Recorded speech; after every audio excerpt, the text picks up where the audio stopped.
I'm starting today with Venus and Aries in the first house. I'm going to explain to you how that works in your chart. So I'm going to go to the next slide.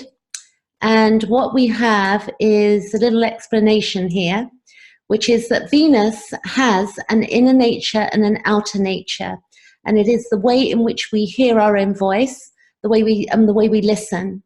As we hear ourselves and our inner talk, we can see then how we project out into the world, and then we can see what is reflected back to us. So if you think about that, if you think about how you speak to yourself and how we then project that out into the world, be it good or not so good, however we talk to ourselves, a lot of it is our conditioning in childhood, and some of it clearly is our sign and house placement as well in evolutionary astrology. What we've got is that it's our inner needs and values, and Venus rules Taurus and the second house, and Libra and the seventh house.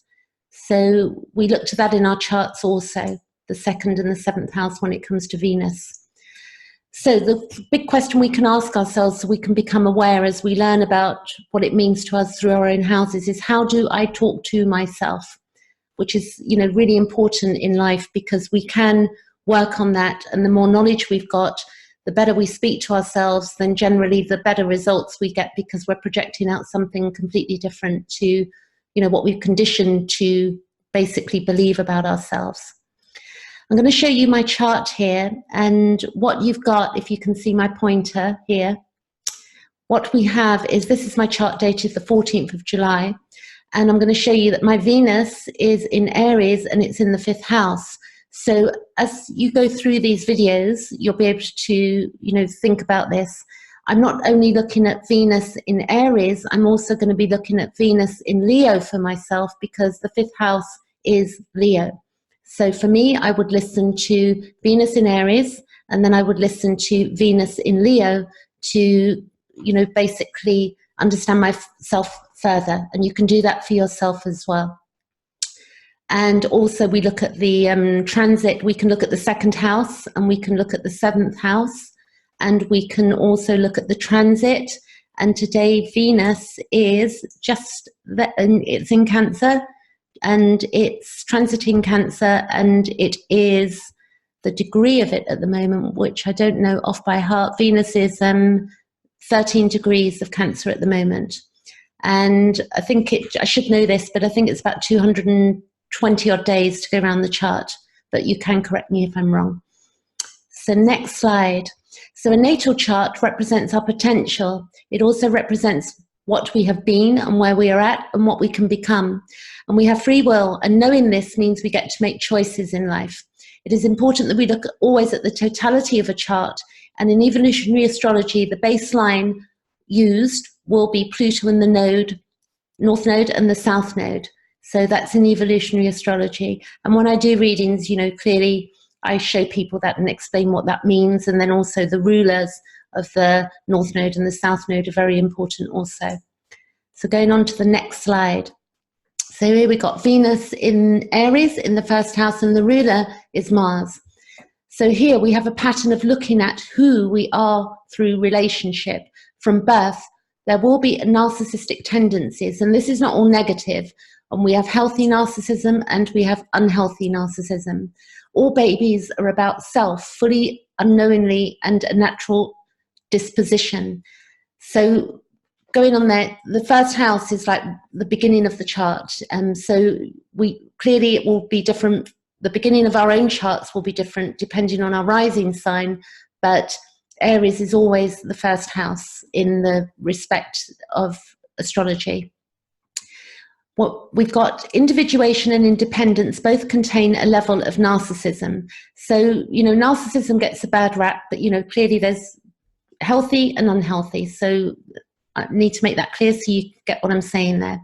Venus in Aries feels special and are orientated towards self. So like a baby, if you imagine a baby is orientated towards itself, it doesn't know any better. It wants milk, it's going to cry for it and stuff like that. And it wants to explore. It's going to go around, picking things up and exploring. Everything's new to a baby. And I'm not saying that Aries is a baby, but Aries is, basically wanting to discover. It's about discovery and self-discovery. They require independence. This is Venus in Aries. They require independence and naturally have feelings of a special destiny. Other is not something they can fully commit to, and they will therefore spend some of their time in isolation. They can display intense passion and be involved with another, and this can appear as being committed, and they can go through cycles of intensity with another and then withdrawal. When they feel overloaded or lose too much independence or too much information, they will take a step back. They can feel stifled and implicated if they have too much time with another. The pulling back may confuse others, but it is a natural disposition of those with Venus in Aries. If a partner or friends do not understand this cycle, then they may feel upset and uncomfortable with the actions of the Venus in Aries person and project anger onto them. And this can also cause others to feel insecure and uncertain around them. They need to be treated special, and they do naturally return this interaction with their loved ones. So it's not all one-sided. Going on, continuing. Their energy and passion rubs off on others and can feel exciting. They like others who are independent and passionate and also self-inclined. Venus in Aries are not overly interested in comfort, and routine can bore them and can lead to stalemate. Too much routine can cause them to fear loss of self, and this can create confidence issues. There can be anger that is not aligned with the reality of a circumstance. Venus in Aries is instinctual in nature and fiery in reactions, creating ways in which others must serve them and meet their needs. Others will mirror back to them their own behavior. So basically in all of the, Venus, whatever we're looking at, we get whatever we put out, we get mirrored back to us, and that's worth looking at. Others will mirror back to them their own behavior. The beauty is in all interaction is that we learn through each other and we gain knowledge of self. Others are attracted to them sexually, often without knowing why.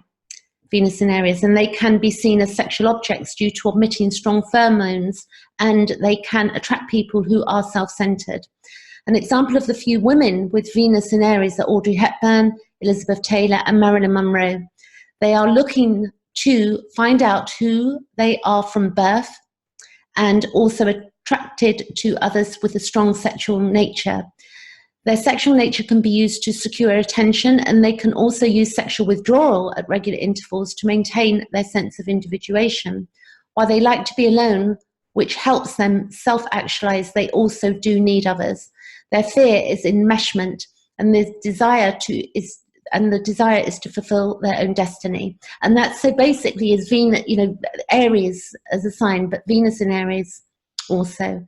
We can balance this with the polarity of Libra and learn to balance equality and playing fairly and learn about justice. So that is the remedy for, not being over the top in our own signs. There's a remedy for it. So the polarity of Aries is Libra, and we can basically learn to balance. It's about learning balance, Libra. Equality, playing fairly, and justice. Next slide.